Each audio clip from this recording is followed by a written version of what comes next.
Hi everybody, it's Lisa with a Couple of Pickers. My husband and I are the team that make up Couple of Pickers. We've been selling online separately since the 90s. Then once we got together and we married, and we started our full-time business online in September of 2012. We currently have two eBay stores. One is an anchor store, and then one is a smaller store that we use for personal items and small purchases and things like that. We also sell on Amazon, not very much. A couple years ago, we were really big into retail arbitrage, and that was actually Rob's thing. That's my husband. He would drive all around like some of the other people that are on YouTube. He would put up many a mile driving from one end of the state to the other and other states to find products for Amazon. It was very lucrative, but then the items that we were selling were kind of drying up, and we shifted and focused more of our energies towards eBay and expanding our store. We currently have a little over, I think, 7,700 items online right now. The highest point we had close to 9,000, but it is really hard to maintain that level of items when you're selling 20 plus items a day. It's just really hard to continually do all the listing to keep up with that, to even keep it even on an even keel. So after that was about a year ago that we were at that many.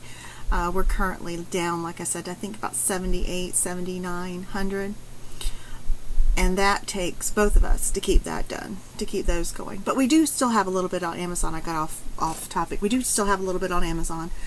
We also sell on Bonanza and Truegather, which are, as many of you know, little to no maintenance on those. I sell on Etsy, as well as Macari, and we have recently started on PrairieGrit. We are doing the 1 month free trial, so we are in the process of transferring our items over. I will tell you that it does take more time than a Bonanza transfer, which, you know, because of how many we had, it did take a couple days for all that to go over on Bonanza, but it was fairly painless for us. We really didn't have to do anything till at the end, and then there were some things we had to move around or tell them where to put, or reword, or whatever else it was to fit into Bonanza structure. PrairieGrit's a little bit more, I guess labor intensive is a good word. You have to direct your items to where they're going to go, and it's been a slower process than, like I said, with Bonanza. I have expressed my concerns with that with the guys over at PrairieGrit, which have been awesome.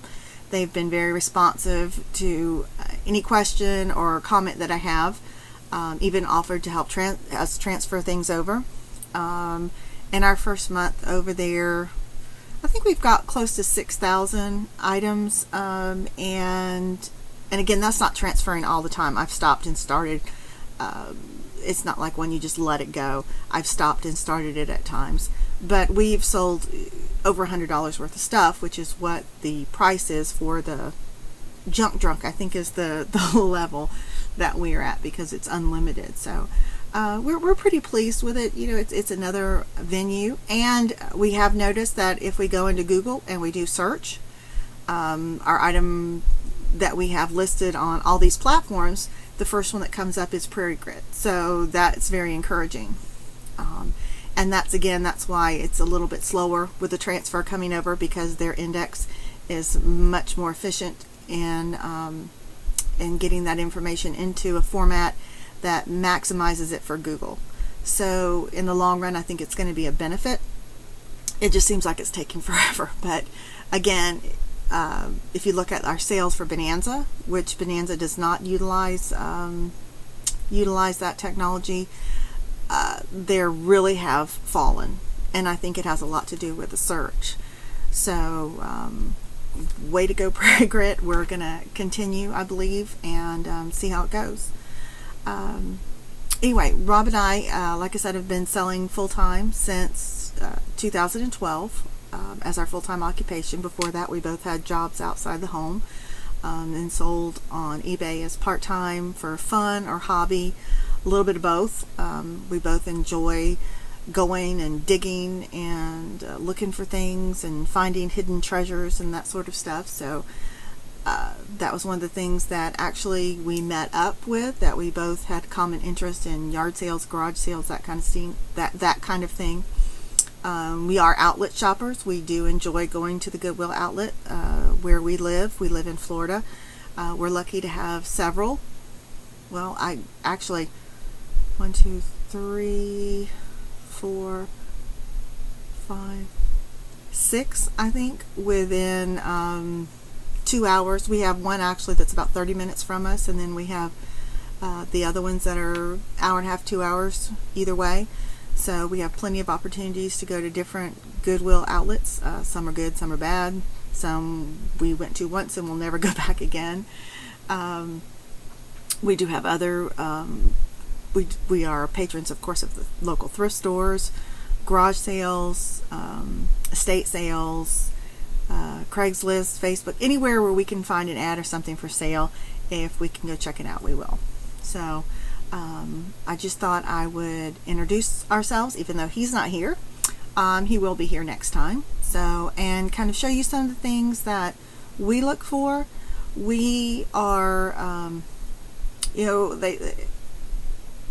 we watch a lot of the YouTube shows, and we agree with the philosophy of we're not going to, show you everything that we buy, because there's some things that, we do really well with.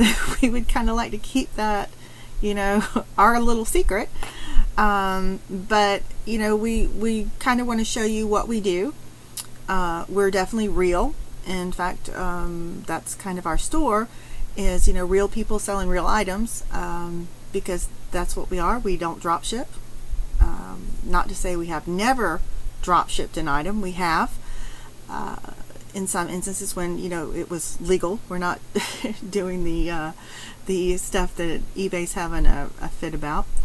Never have, because we don't trust anybody, to be honest. I mean, we pride ourselves on our customer service and on how well we treat our customers, and we count on them for repeat business.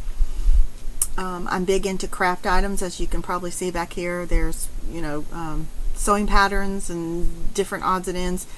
I love to do sewing patterns. People think they're not worth anything. They are. They're worth to me, because you can get them so inexpensive.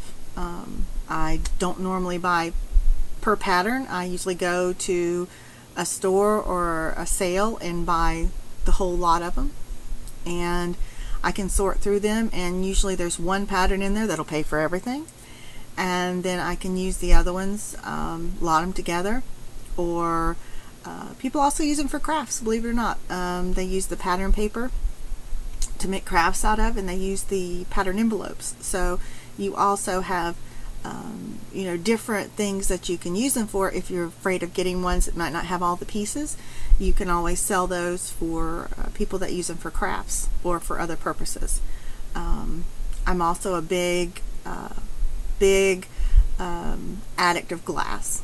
Glass is one of my favorite things, and thank God Rob is a talented glass packer, because I am not a packer. I take care of all of the financial side of our business. I keep track of everything for tax purposes. We do our own taxes. We do our own finances. Rob is the packer and stacker. I like to buy and I like to list, and that's about the extent of it. But he is a great glass packer, and we have sold thousands of pieces of glass for thousands of dollars over the years.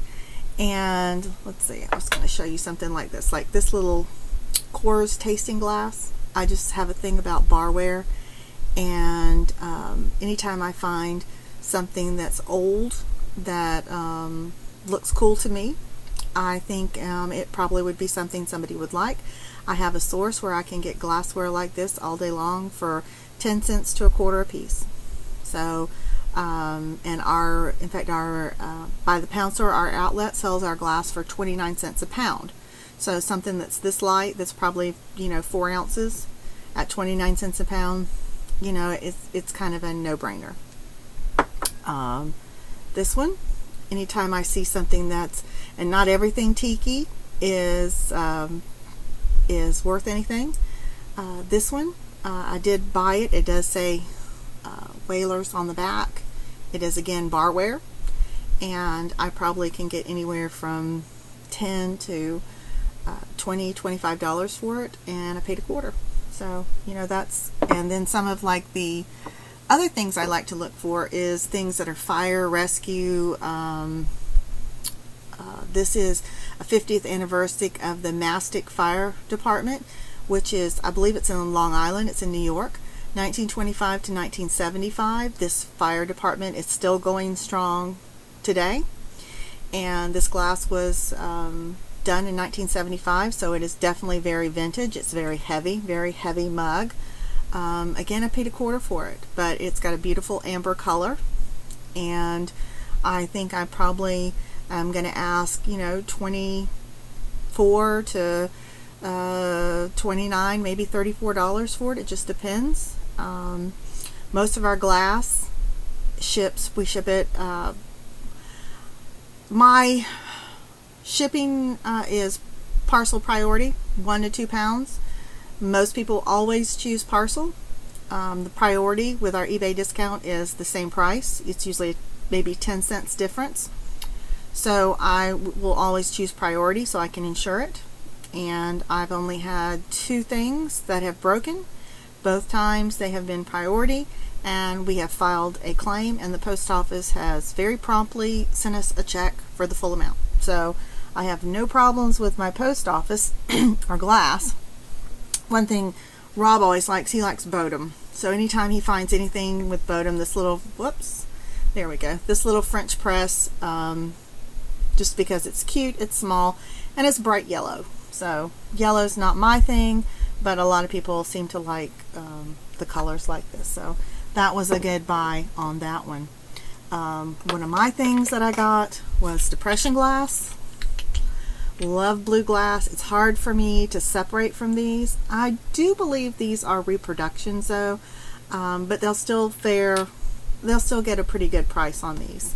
Now the glasses that are matching, well, they're not exactly matching, but these are authentic depression glasses. Let's get them in there we go. Again, these were at my outlet store, 29 cents a pound. They're very light, and I'm excited to list these and see what I can get from them. Very nice, very beautiful cobalt blue depression glass. And then I'm all about the smalls. A lot of people like to buy items that they're going to make $50 or more on. I'm not that way. I have a hard time it'd be like passing a $5 bill laying on the ground. I'm going to stop picking it up. Just, that's the way my mom used to pick up pennies. So, like this little guy, first of all, my kids were born in 89 and 93. So, anytime I can find toys that were from their age groups, I love them, because that's the age right now of the people that are having kids that are wanting to get the toys from their childhood. This is a McDonald's toy, and it's a Marvel. I think this, oh, please don't get me wrong. I think it's either Marvel or DC. My God, please forgive me, my son, if I don't know the difference. But it is Tasmanian Devil and his little snap together suit where he becomes the Taz Flash. So very collectible on many levels. 1, it's a McDonald's toy. There's people that collect McDonald's. 2, because it's one of the characters, Flash, which is very popular these days. And 3, it's Looney Tunes. It's Tasmanian Devil. So when you find something that has all of those things going for it, to me, it's a no-brainer. I probably pay 10 cents for that maybe. And I'll try and get probably $7 to $10 for it. So also little quirky things like this. This is a grand opening celebration from Mr. Donut. It is a donut ornament keychain, whatever you want to call it. Goofy, kinky, weird, sort of. Well, not kinky, but kooky, I guess is a better word. Unusual sort of things you're not going to see every day that everybody has listed. Those are the things that seem to attract my eye, and that's kind of what I do. Also, I'm a big thing for love ornaments. Excuse me while I'm digging down here. I bought not too long ago online auction. I paid $6.99, I think, for a box full of ornaments, and it turned out that the majority of them were Hallmark ornaments. This is not a Hallmark ornament, by the way, but it's just one. It's again, good subject content. It's Disney, and it's Abu from Aladdin. Aladdin's getting ready to be released, the one with Will Smith, so it's going to be in the news, it's going to be out there. So I try and keep in touch with what's going on with the movies and things and match them up. Can't really go wrong with a lot of Disney stuff. You have to be careful of the new stuff because, of course, it's super saturated. But some of the older stuff, is not. And, I like buttons, little buttons, little things that most people will pass up, will walk right on by because they think, there's no money to be made there. You'd be surprised. I have sold buttons for as much as $50, and sometimes they're even free because they're the weight on them is so low. When you're going through a by the pound store, it doesn't even register on the register, one button. So I would just say that that's what we do, or what I do. Rob is totally different, and he can talk about that next time when he's here. He can explain to you what he does. He is more of a media. He loves cassettes. He's a good audiophile, I guess is a better word for him. CDs, cassettes, albums, LPs, 45s, that kind of things. He also does DVDs. I'm more of a VHS than him, but then again, I have a source where literally I get VHS tapes for a nickel.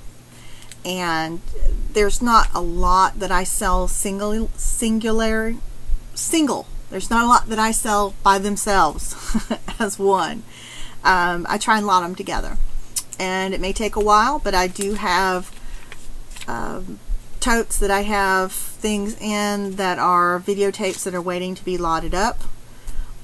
So, a nickel a piece, if it has the right content. Mostly, I do a lot of kids videos because it seems like that's what, people have, don't want to spend a lot of money. So that a lot of them have old VCRs for the kids' movies, because if they get torn up, they're not that expensive. It's not that big a deal. And so those are really easy to find for me, like I said, at a nickel. And then I definitely pass on Titanic. That's a big joke with my husband and I. Every time you go, there's Titanic. And, all the wonderful movies like that just are so many out there that I think you could, build a house out of Titanic VHS. It's ridiculous. But I like for obscure horror movies or just obscure titles, something that the title could be, odd or something. And but that's kind of what I look. Definitely not kinky. We'll take that one out. Quirky, kooky, unique, one of a kind. Something that I either haven't seen before or something that it's been a while since I've seen something like it. Glassware that's has a great subject, that is sturdy and vintage. I do, but even new glass will sell if you get the right ones. You just have to know what you're looking for, and a lot of that comes with time, and that's something that I'm constantly learning. I'm subscribed to probably at least 10 to 12 different Facebook groups pertaining to different types of specific glass, and I learn so much every day just by reading the posts and looking at the pictures, and have actually been surprised at how much I've even been able to contribute. Things that will come up and I'm like, oh, I know what that is, and it just makes me feel good that I'm able to help people. But then, like I said, I also get to learn. It's a learning experience, and that's what I guess Rob and I are trying to do with our YouTube videos that we're going to be doing, is just try to share some of the stuff that we've done, some things we look for, maybe not be specific, item specific, but to, if you're interested, to help you be able to be successful, because we are successful, but we have Rob's favorite thing, when people say, oh, the secret to success, you've got to buy my ebook, or you've got to buy this, or you need to sign up for this series of stuff, he always says it's buy low, sell high. And he always says I can sum it up, and so I keep telling him that that's what he needs. He needs to get that written out on his shirt or hat, buy low, sell high. And but he said, oh no, that's giving away info for free. So, but that's his secret to success. He'll tell you it's buy low, sell high, sell as high as you can. And if it doesn't sell, reduce the price and sell it and get out of the way to buy something and sell something new. But I guess one thing also I didn't really talk about is clothes. We don't have a lot of clothes on right now. We did for a time sell quite a bit of clothes. And I do have clothes on Poshmark. I have made a sale on Poshmark, one sale, but I don't have very many listing. I think I only have 6 or 7 listed, so it's not that big a deal. But we do have literally thousands of pieces of clothes that if we can get back into it, probably in, I guess it was 2013, maybe 2014, is when we were really into clothes. And we actually had someone helping us, which makes a world of difference with clothes, because we had somebody that did all the measuring and everything like that, which really helped speed up the process and be able to successfully list all of them. Now with just the 2 of us, it's just a little more time consuming, I guess, than we really want to invest in it. But we are going to get back on that wagon, because we do have some really great pieces. Again, we don't get, our clothes normally do not come from the outlet, I can tell you that. And not that there's anything wrong with that. There's people that are very successful that buy clothes from the outlet. But where we have our outlets, the clothes, the quality just doesn't seem to be there. Most of my clothes come from estate sales and yard sales, mostly estate sales. Rob and I are notorious for being last day shoppers, where we come in and everything's already on sale, everything's already discounted, and they're looking to make deals. And how much for the closet, how much do you want for everything you got left in the closet? And it's a good way to be able to get a lot of things at a great deal. So we're definitely bundlers and deal makers, and I think if you can do that, it really helps your business. You don't have to be, but if you're able to do that, if you're able to connect with people and be able to make deals and keep their names, let them have your name, and I think it really helps. So anyway, this was my first rambling installment of hopefully what will be, I'd like to do it daily. Rob thinks I'm crazy. He doesn't think that that's going to be sustainable, but we will see. Hope it helps. If you like it, let me know. If not, I guess you can tell me if you want. I probably will ignore you, but that's okay. I am open to feedback sometimes. Just ask my husband, who's not here, to give me any right now. So anyway, that's all. Thanks, guys. Talk to you later. Bye-bye.